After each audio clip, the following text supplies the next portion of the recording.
In part 3 of the lecture on electricity, I will discuss electric fields of charges and electric potential. From the mechanics portion of the course, we know that the interaction between objects happens through forces. Forces are applied through contact most often, and as a result, objects move. Well, with electric charges, there is no physical contact between the charges, so how does the electrical force between those charges arise then? Well, the electric force arises because of a property that can be assigned to each electric charge, and that property is called electric field. Every charge generates electric field, and when another charge enters that electric field, electric force between the two charges arises. An analogy to that picture is the gravitational field of Earth.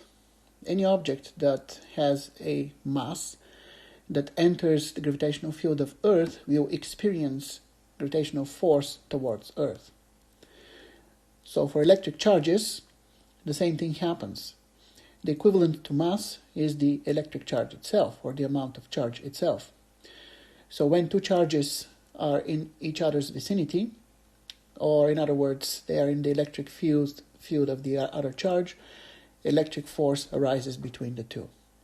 Of course, for electric forces, we know that we have attractive forces between opposite charges and repulsive forces between like charges.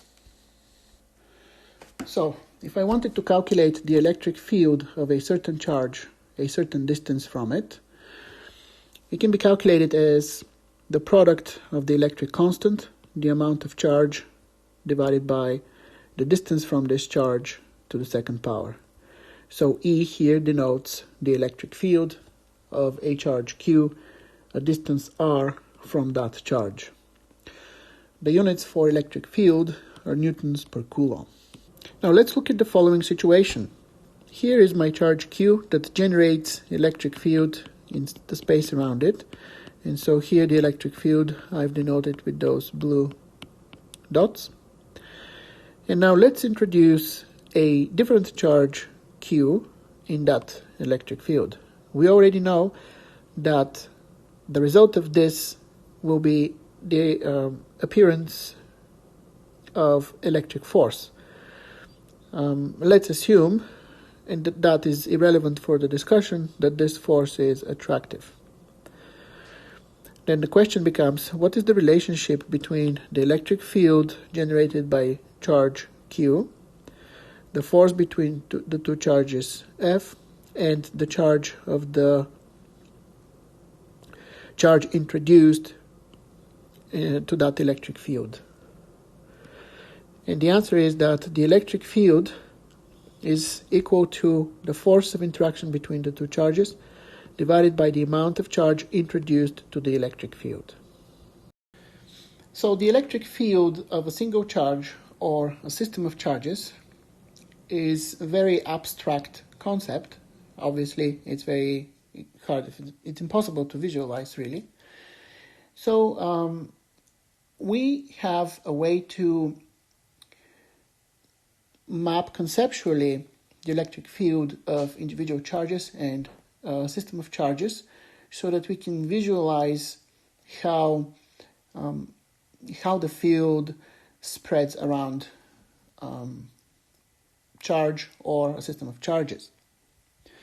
So for example, for a point positive charge like this one, the electric field consists of straight lines that radiate away from this point charge, and the electric field being a vector quantity has direction. This direction is denoted with these arrows.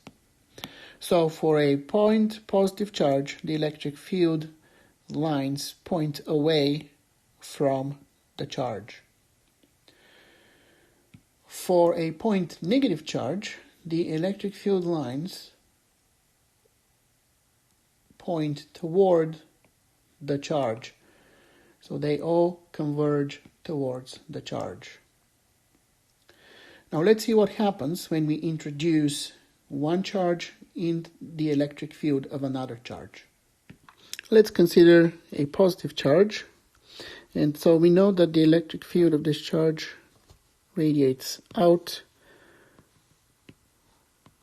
and the direction is away from the charge for the electric field lines. Now let's introduce a negative charge in the vicinity of that electric field. So here's my negative charge. For the negative charge, we know that the electric field lines converge onto the charge from all directions. And so then, when the two charges are close enough to interact with some measurable force, what happens is the field lines are shared between the charges.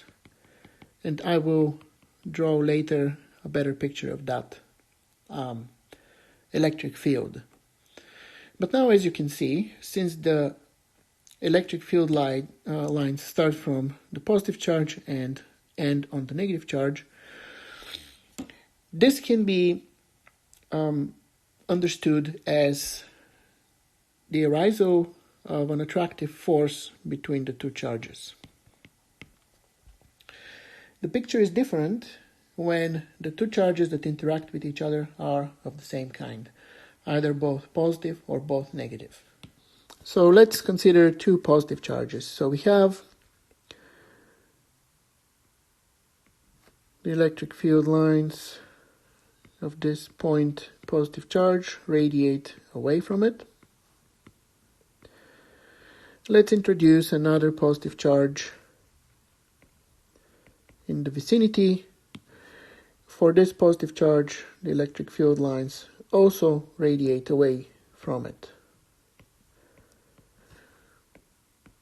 So then when the two electric fields combine, what do we see? Well, we'll simply see a bending of the electric field lines so that they cannot combine. And this is perceived as the appearance of repulsive force between the two charges. The same thing happens when you have two negative charges, with the only difference being the direction of the electric field lines being reversed. So, the electric field map of a system of a point positive charge and a point negative charge is shown here, drawn much better than the previous example. And for two positive charges, the map of the electric field of the system looks like so. As you can see here, midway between the two charges, the electric field lines are essentially parallel to that midline, and they never touch each other, unlike the example with a positive and negative charge. And so this, again, is an illustration of sort of the interaction between those two charges through attraction, and the interaction between those two charges through repulsion. The second concept I wanted to discuss in this video is the concept of electric potential. In the mechanics part of the course, we found that when an object moves under the action of some force, its mechanical energy changes. And the mechanical energy was the combination of kinetic energy and gravitational potential energy. For example, if we lift an object above ground, it starts from rest and ends at rest. The energy that changes is the gravitational potential energy of this object. So, for that change to happen, work was done by the gravitational force. So similarly, moving electric charges in space requires work to be done by the electric force, and as a result, the electric potential energy of those charges changes. So when a charge is moved in space by electric force, work is done on the charge and its electric potential energy changes. The electric potential energy, or EPE, is defined as the work done in bringing an electric charge from a zero reference location to a defined location in space. What does that mean? Well, let's assume that our defined location in space is at the origin of a coordinate system in which we define the position of charges. So if I take a charge from a distance that is infinitely big or large and bring it all the way to the origin of this coordinate system, I will have done work on the charge, and as a result, the electric potential energy of the charge will be different. So at infinity, the electric potential energy of the charge is zero. At the origin is a non-zero value, and that depends on how much work was done on the charge to bring it from infinity to the origin of the coordinate system. A very important property of the electric potential energy is that the value of the electric potential energy is independent on the path that the charge takes between 2 points in space. The electric potential energy value depends only on the initial and final position of the charge. So, for example, if we consider 2 points in space, point A and point B, and I take a charge from point A to point B, and I know that the work that was done on the charge was equal to 10 joules, that means that the electric potential energy of the charge at point B is 10 joules more than the electric potential energy of the charge at point A. Notice that here I do not know how much was the electric potential energy at point A, but I know that the difference in electric potential energy between the 2 points is 10 joules. And what's very important is that it doesn't matter which path of the three shown here I will take to bring the charge from A to B. In all three options, the electric potential energy difference between points B and A will be 10 joules. Now imagine that the electric potential energy of the charge at point A was 0 joules. So that is my infinity point. And then I bring my charge to a point B in space. Let's say that's at the origin of my coordinate system that I talked about earlier. And it took 10 joules of work to do that. So then I know that the electric potential energy of the charge at point B is 10 joules. Now let's imagine the following case. We have two charged objects. One has charge Q, the other one has charge 2 times Q, and both are located at point A in space. And then I do work on both those charges and move them to point B. Since these two charges are different amount of charge, these two objects have different amount of charge on them, but the distance traveled is the same between the 2 points, that means that the work done on each of those charged objects will be different in bringing them from A to B.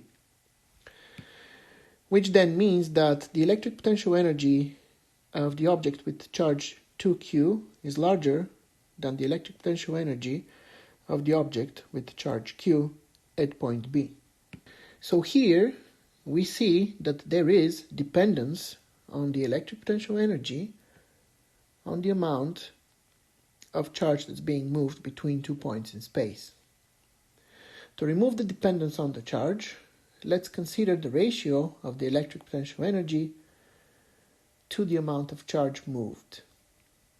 This ratio is called electric potential, and the electric potential is defined as the ratio of the work done to move a charge, and that is the electric potential energy, to the amount of charge that was moved. So the relationship is shown here.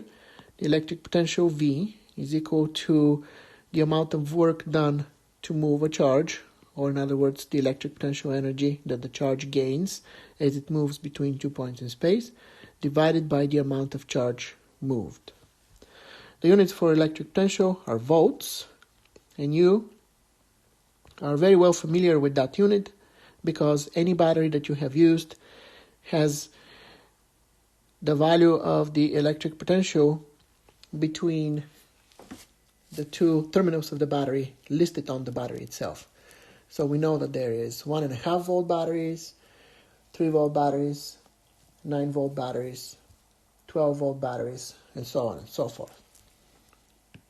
So the meaning of this quantity here is normalized electric potential energy to the charge moved. As I explained earlier here, if we're moving two different charges between those 2 points, that results in different amount of electric potential energy gained by each charged object.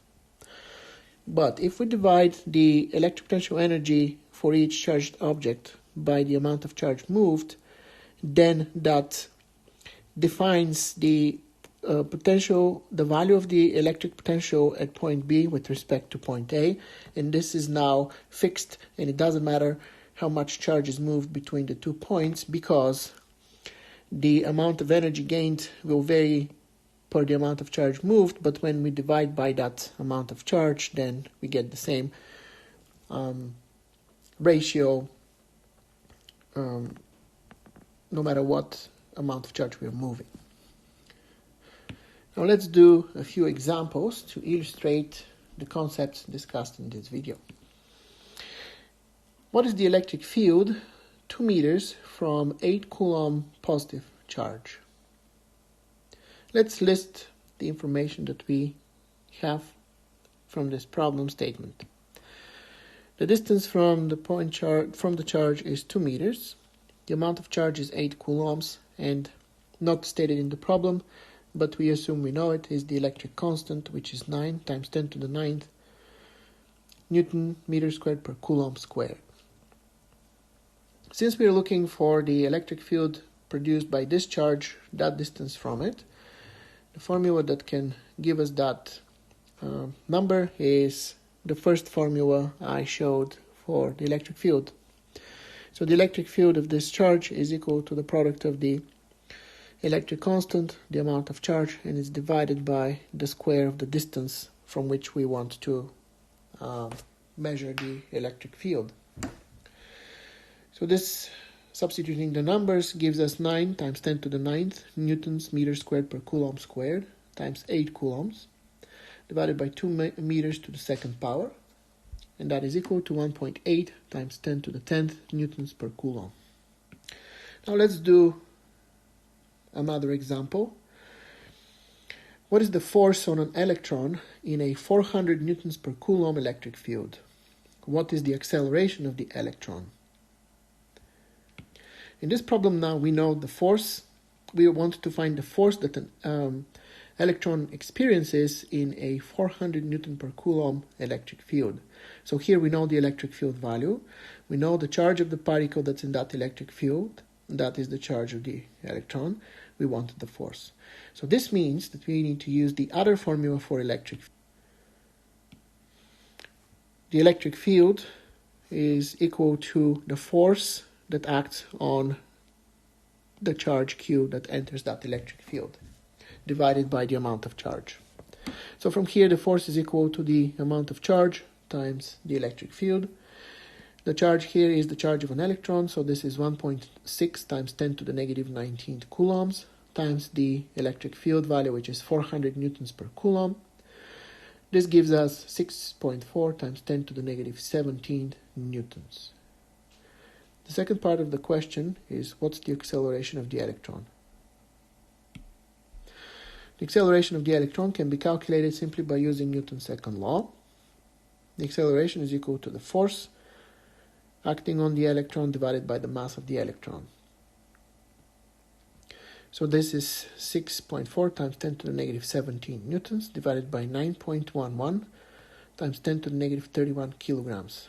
The mass of the electron is a table value, and you can get it from the textbook. So the result of this calculation is 7.02 times 10 to the 13th meters per second squared, and that is the acceleration of the electron. Now let's do this example about electric potential. How much work does a 6-volt battery do in pushing a 3 millicoulomb charge through a circuit containing one light bulb? First, the number of light bulbs connected to the circuit doesn't have any effect on the answer of the question. And let's see what happens in a circuit. Well, here is our battery. This is the positive terminal, this is the negative terminal, this is the light bulb. And so the negative terminal of the battery connects to the light bulb with the wire, and then the light bulb connects to the positive terminal of the battery with another wire. So the charge here, let's say it's a negative charge for the purpose of the discussion. It doesn't really matter. It's going to be pushed away from the negative terminal of the battery and it's going to go around the circuit like so. And so what does the charge get from the battery? Well, the charge is acquiring energy from the force with which the battery pushes it away. And so this energy is deposited in the light bulb in the form of heat, and then light is emitted. And then the charge continues to move around the circuit until it enters through the positive terminal of the battery. If the charge was positive, then the motion is the opposite, like so. Okay, so all we really need to consider to solve this problem is, again, the amount of voltage that the battery supplies to the circuit and the amount of charge that's being moved. Well, so we know that the electric potential is equal to the ratio of the electric potential energy gained by the moving charge divided by the amount of charge. But the electric potential energy is equal to the work done on the charge. So when I combine the two, that gives me that the electric potential is equal to the work done on the charge divided by the amount of charge. So from here, after rearranging the terms, I can solve for the work done on this 3 millicoulomb charge, and that will be equal to the amount of charge times the potential supplied to the circuit by the battery. So the charge is 3 times 10 to the negative 3 coulombs. The potential supplied by the battery is 6 volts, and the product of the two gives us 1.8 times 10 to the negative 2 joules. And with this, I am concluding the lecture on electricity.